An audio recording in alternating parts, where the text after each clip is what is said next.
All right. So let's see this particular question, longest common prefix.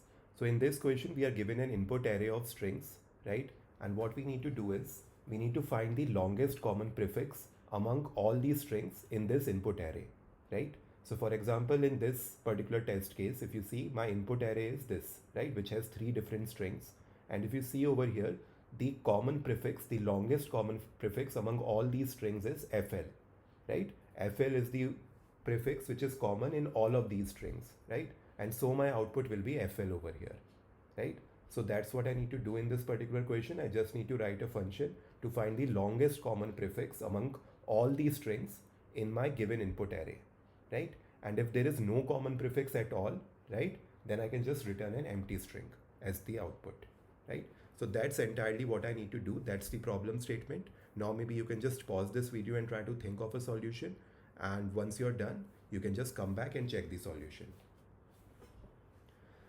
Okay, so now to solve this particular question, what we can do is we can start from the index 0 and then we can keep moving towards the right. We can keep iterating and we can just keep moving towards the right. We can keep incrementing the index, and at every index, what I will do is I will check the current character of each of these strings, right? Of all of these strings in that same iteration at that same character, and I will check whether all the characters, like whether each character of each of these strings is same or not, right?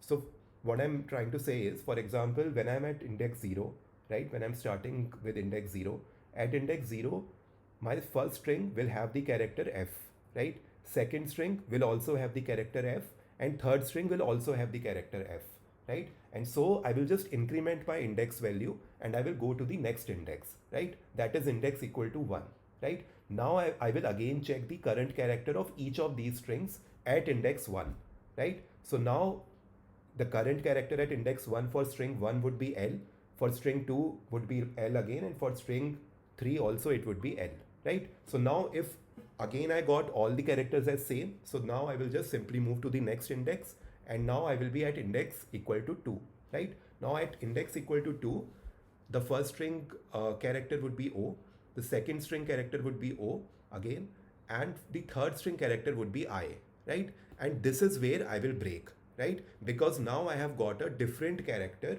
in one of these strings, right? Which is not the same as all the other strings, the current character of all the other strings, right? That means that, you know, this character cannot be included in my longest common prefix, right? Because this is not common, right? In one of these strings, the character at this particular position is not common, right? So that's where I will just break, right? Or I could break in another condition, and that would be if I exhaust all the elements of any of the string in this particular array, right? So if there is a string over here, for example, if that string is just F, a single character F, so then in that case, the moment I move to index equal to 1, I won't get any character over here in the fourth string, because I mean the length of the string itself is just 1, right? And in that case, I will have to break because that is going to be my longest common prefix till one character before that, right? So I will have to break at that point in time. Hence, I can say that there are two conditions for me to actually break out of the loop and return the longest common prefix, you know, whatever I have got till now. First, if I get a different current character in even one of these strings out of all these strings, right? In that case, I will break. Or in case I have exhausted all the elements, I have actually, got to an index which is greater than the overall length of, any one of these strings of this particular array, right? Even in that case, I will break, and whatever longest common prefix I have gathered till that point in time so far, I will just return that as an output. In case if there is no common prefix at all in all of these strings that I have in the input array, in that case, what will happen is that at index 0 only I will get a different character in at least one of the strings among all of these strings, and that's where I will break at the first index itself, like at the 0 index itself, and I will just return the output as a blank string, as an empty string, right? So that's the entire approach, that's the entire intuition behind this particular solution. And now talking about the time and the space complexity. See, space complexity, we are not using any extra space over here, so it can be order of 1, right?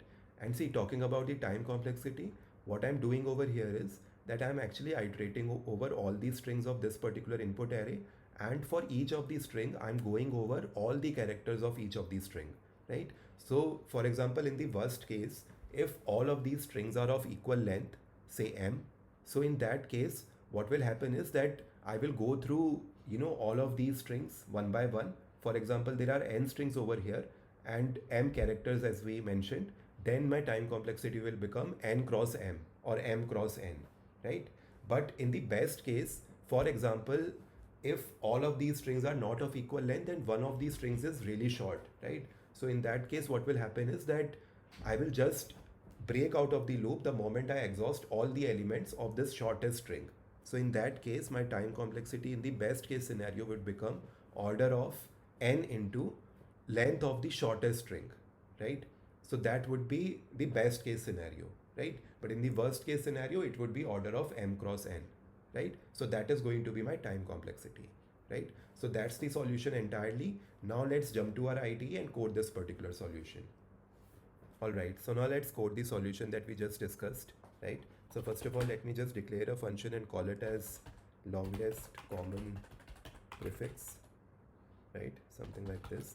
And this will accept an array of strings, right? And now what I can do is I can first of all just capture the length of this particular input array into a variable n, right? Like this.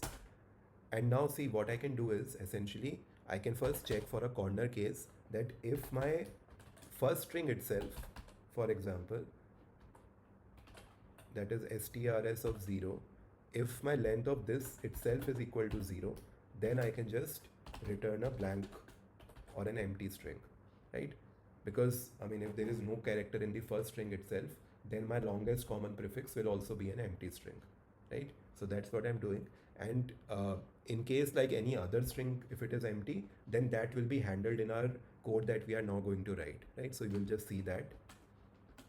And now what we have to do is as per our algorithm, we have to keep iterating starting from index 0 towards the right, right? And we have to keep checking if the current character at the current index is same in all the strings of the given input array or not, right? So for that, what I can do is I can just iterate for I in range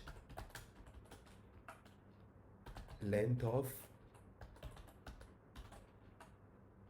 strs of 0, that is of the first string itself, right? So what I'm doing is that I'm actually iterating over the length of the first string, right? So I'm just treating the first string as a benchmark, right? As a starting point basically, right? So that's the only thing I'm doing. Don't get confused over here that why I'm taking strs of 0 over here. I could have taken strs of 1 as well, and then I could have compared all the rest of the strings with, each character of strs of 1, right? But that would be like a little kind of tweaky, and it would have been complex to handle, and that's why I'm just taking the reference of the first string to start with, and then I will just keep comparing all the characters of the remaining strings starting from 1 till n, right? So that's what I'm trying to do over here. So now what I need to do is I will just capture the current character of this first string, right, in a variable c maybe, like this, and this will be I, right? And now what I will do is I will now iterate over all these strings, the remaining strings from 1 till n, right? I will just iterate over all those strings, and then I will check that sitting on index I in each of those strings whether I get the character same as c or not, right? If even for one of these strings I get a different character, then in that case I will just break out of that particular loop, right? So that's what we had discussed also, and that's what we are implementing over here. So now I will say for j in range length of strs, and of course I have to go from 1 till the length of the strs, right? And then what I will do is I will just first of all check if my length of strs of j, right, this one, is equal to I, right? Now over here what I'm saying is that if I've already exhausted all the elements of this j string, right, then I have to break, right? As per what we had discussed. This is the meaning of this particular statement, right? If in case the length of the jth string, right, is equal to the current index that we are checking the character for, right, in every string, if, in that case, I could safely say that I have actually exhausted all the elements of the jth string, right? That's what it means. And in that case, what I can do is I can simply return, you know, the longest common prefix as whatever I got till now, right? So that would be, if I take the first string, I can just substring it from 0 till I, right? So if I substring any particular string from 0 to I will get all the elements starting from 0 till the I minus 1 index, right? And I can actually say that till I minus 1, I would have got all the characters same in all the strings, right? That's why I actually reached over here, right? So that's why the moment I hit this particular condition for any value of j, I could say that I've exhausted all the elements for that particular string, and that's why I just need to break out. And since I need to break out, I will just return whatever common prefix I've got so far, right? And that would be starting from 0th index till I minus 1 index.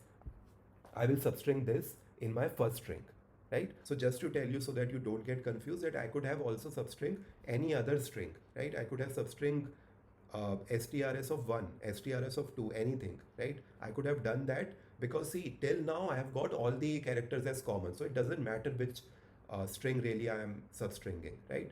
But just for the sake of simplicity and readability, I am actually substringing the first string itself, right? And so I will just say strs of 0 and substring it from 0 till I minus 1 index, right? And that's what I will just return as my longest common prefix in this case, right? Or the other condition where I need to break is that if I get, the current character of the current string, that is string of j, and at the ith character, if I don't get, the same character as c, whatever I have got from the first string, right? The current character of the first string, if that is not present in the current character of the jth string, then that's where also I need to break. And in that case also, I can just return strs of 0, right, the first string, and I can substring it from 0 till I, right? Again, till the I minus 1 index, I'm taking all the characters from my first string as my longest common prefix, right? So that's what I'm doing. And see, now the only case that we need to handle is that in case my first string itself in the input array is the shortest string, right? So that will get exhausted first, right? So what I will do is, after every iteration of my outer loop, I will just keep checking if my current index that I am at, right, if my value of I is actually equal to the last index of my first string, right? Like this. If this condition is at all true, it would mean that this is the last index of my first string, and that's where I just need to break, because see, if I move forward, I won't be able to move any further, because see, I'm sitting at the last index and I'm just about to break out of this outer loop, right? So I will have to check if I'm at the last index. What I will do is I will just return my first string completely as the longest common prefix, right? Why so? Because see, till now, I was not able to return anything, but I was able to match all the characters of each of these string at every index till this particular index, right? And now I am saying that I have exhausted all the elements of the first string, right? That means my entire first string is actually the longest common prefix, which is common in all these strings, right? And so I can safely say that this is my common prefix, and I can just return that, right? There is no point moving forward or looking ahead, right? So this is the entire solution. I hope you understood it well. And this was a tricky problem. We are doing a vertical scan, right? When I say vertical scan, what I'm saying that we are actually checking the current index character of each of these string, right? Parallelly. Not exactly parallelly, but then we are using the same iteration, same value of the index, and then we are one by one checking that same character or that same index character for every string, right? So that's the vertical scanning that we are performing over here, right? That's the trick over here. And as we discussed, the time complexity and the space complexity over here would be order of n cross m, right? In the best case, it would be order of n into minimum length, that is the length of the shortest string of this input array, that would be the time complexity, and the space complexity would be order of 1, because if you see over here, we are not using any extra space, we are just using constant space to just return the output, right? And that would be a constant space over here, right? So that's the solution entirely. I hope you understood it, and now I will see you in the next question. Thank you.